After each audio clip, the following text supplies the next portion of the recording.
Hello friends, Heidi here from Rain Country. God is good all the time. And I'm here for another Monday this and that. For those of you who are new, keep in mind, this is going to be about several different topics, not just what I could squeeze into the thumbnail and the title. But I do lead people back to more thorough videos I have on individual topics. It's also a time where I can update people on garden things and whatever else is going on. So let's get to the topics of today, starting off with the oxygen absorbers and why I don't use them. So a lot of times I'll get, when I'm talking about vacuum sealing and some of my different videos, people say, well, I just use oxygen absorbers. Or they say, do you add oxygen absorbers to the jar? And let me tell you, if I did, I would let you know in the video anyway. Or people say you should add oxygen absorbers. Well, here's the thing. If you are vacuum sealing and you're getting a good seal and you're using good lids to do so, there is absolutely no need to add oxygen absorbers to any of your jars, no matter what it is you are sealing up. I personally do not use them at all because I kind of got into the whole hype about oxygen absorbers and how you have to have these.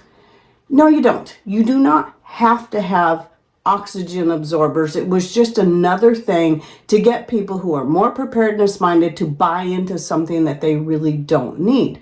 Now, can they have their place? Sure.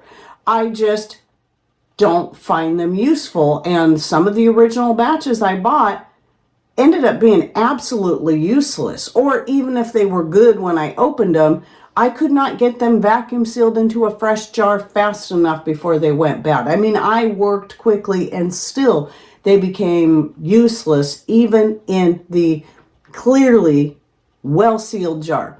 So I did hear that they now sell them individually wrapped, which is like, duh, why did it take you guys so long to figure that one out? But regardless, coming back to the vacuum sealing in jars, again, if you're getting a good seal, you're using good lids, there's no concern with oxygen absorbers. Now, when you're talking about herbs, there's really most of the time no need to vacuum seal in the first place. They will just put a snug fitting lid on there and it'll be fine.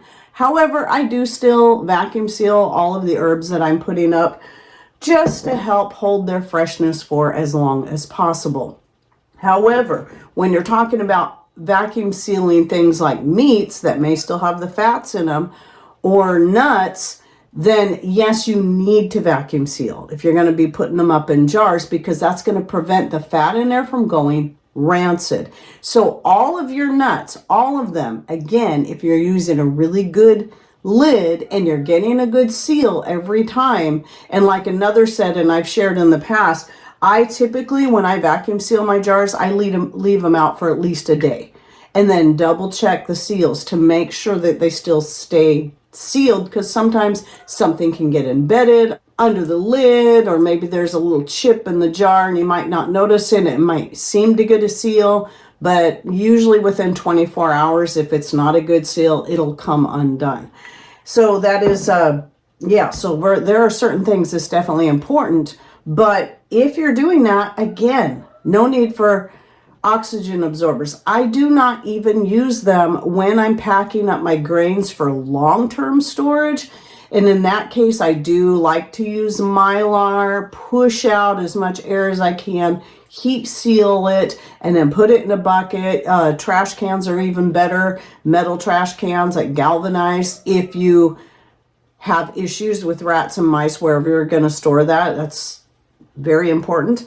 Yeah, I don't even add oxygen absorbers to that anymore, because again, in most cases find them to be a waste of money and time. So you do what's best for you. If you feel more comfortable continuing to spend your money on them and adding them in the jars, or maybe you don't have a way to vacuum seal, understandable. However, for a brake bleeder pump, it does not cost but maybe $20, $25, like I said in last week's This and That video. And again, I will link to my most recent video I did on vacuum sealing, where I was talking about all the different types and what I use, etc. And I'll put that in the description box down below. But it really is, it's a much cheaper investment just to get yourself a set of the Food Saver tops. For like now, they're only like $15 for the set of the regular and wide mouth. And then your brake bleeder pump, once you have those, I've been using the same ones, the tops I've been using for probably about 20 years. And then the brake bleeder pump for about the same one for about 10 years. I wonder how many oxygen absorbers I would have had to buy in that time and how much that would have cost me. I can guarantee these things have already long since paid for themselves. And like another person mentioned in last week's video, you can even get, if it's too hard to use a brake bleeder pump, it isn't a whole lot more to get yourself one of those, they're battery operated but rechargeable Food Saver pumps that they're only like this big. I bought one just to try it out. Works great. You can use those for vacuum sealing jars. And then if you already have a Food Saver or other type of machine, a lot of times you can hook that up. Most of them, the Food Saver ones, are definitely made for vacuum sealing jars. I just gave up on them because they kept breaking down after 2 years, and I decided I'm not buying another one of these. Now, moving on from there, I wanted to talk about the dehydrated ground beef that I just showed you. Now, as you can see, there's fat in there. Okay, now I did a video years ago following somebody else's idea about boiling out or rinsing out with really hot water all of the fat after you drain it. And then I realized that was a terrible mistake, because when you do that, you lose so much of the flavor of your ground meats when you rinse all that fat out. But the concern was, well, the fat's going to go rancid. However, coming back to vacuum sealing, if you vacuum seal it, it's not going to go rancid. This ground beef is from 2022. I've been working off some of this ground beef that still has the fat in it. I can even tell by the sound, it's still good. And it is still sealed. So there's no need to rinse all that fat out or boil it. Leave some of it in for the flavor. I do drain it to get most of the liquid out of the meat, but I don't rinse all that wonderful fat out of the meat before I seal it up. So I just want to put that out there. I even have a video. This was back before we completely cut pork from our diet, but I have a video where I was showing doing this, and one of the things I'd vacuum sealed up was some Italian sausage, and it had a lot of fat in it, and it stayed good for a long time. I just want to put that out there because, you know, every now and then I still get some people that will come in and say that or ask me these questions. And again, it's up to you. You got to make your choice that's going to be best for you all the way around. But for anyone who's wondering, no, you do not have to go out and invest in oxygen absorbers that are only good typically for one time. And I don't even use desiccants. Again, I find them a waste of money. If your foods are fully dehydrated, there's no need to worry about that either. Fully dehydrated and fully cooled before, cooled to room temperature before going into the jar and being vacuum sealed. That's an important step too. So now here, speaking of vacuum sealing, I just did this morning. I still have more camellia flowers coming in, but there's a lot in here actually. And this will be more than enough. I still have quite a bit from last year. And any of the fresh camellia flowers coming in, I'm going to be using in teas and making vinegars for my hair wash vinegar and so on. These particular ones will be going into my infused oils throughout the year that I use to make my homemade skin cream, along with many of the other flowers that I grow, such as lavender, pansies, marshmallow leaves and flowers, and a whole bunch more. I do have a video on this I'll link to down below where I share all the herbs that I use, how I make the oil, and then how I make the skin cream.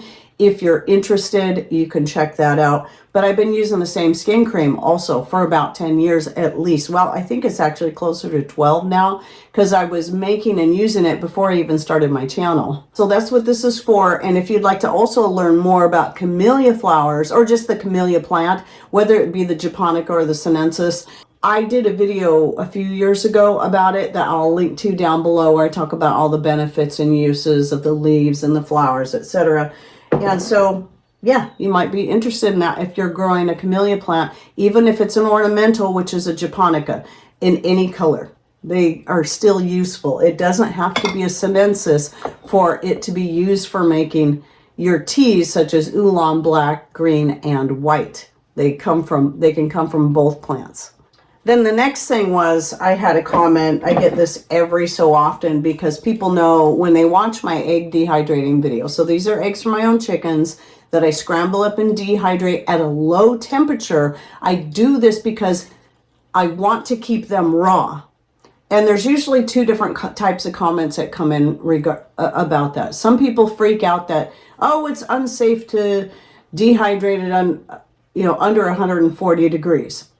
Personally, I have never had any issues with it spoiling in that time.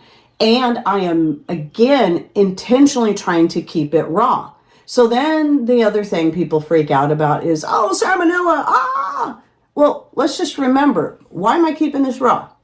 When you're making baked goods, you're making pancakes, you're making cakes, you're making things that you're going to add egg to the batter. What do you do with that? Do you eat the batter raw? Some people do, and they're just fine. But the whole point is it needs to be raw when it goes in there because it's going to help hold everything together, and then you're going to cook it.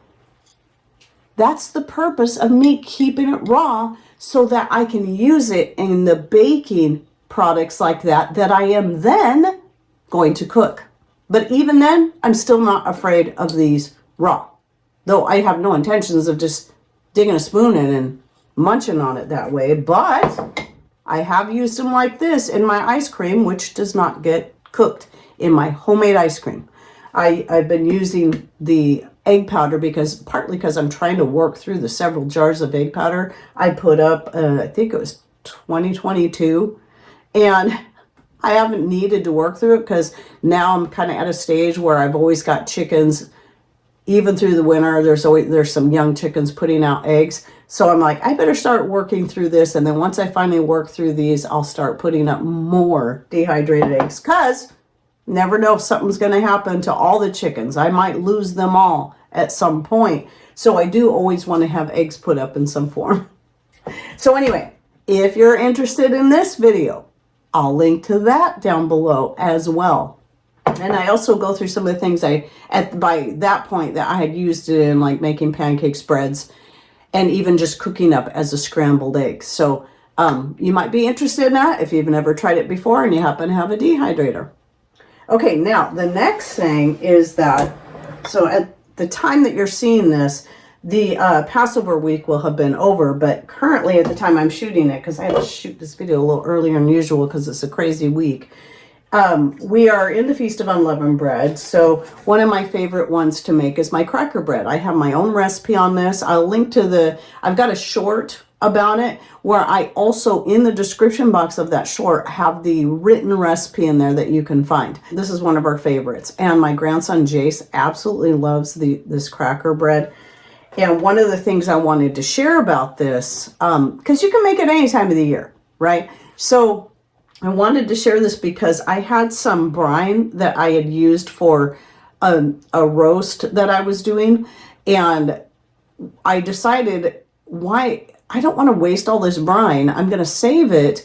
And then I was like, oh, I'm making this cracker bread. So instead of just using plain water in this, I warmed up some of that broth that it is kind of a broth, some of that brine that I had saved, and I didn't add salt to the dough because the brine obviously already had salt in it, along with some garlic and onion and some other herbs and spices. And I used that in the cracker bread instead. And oh my goodness, this turned out even better because it had the added flavor in there.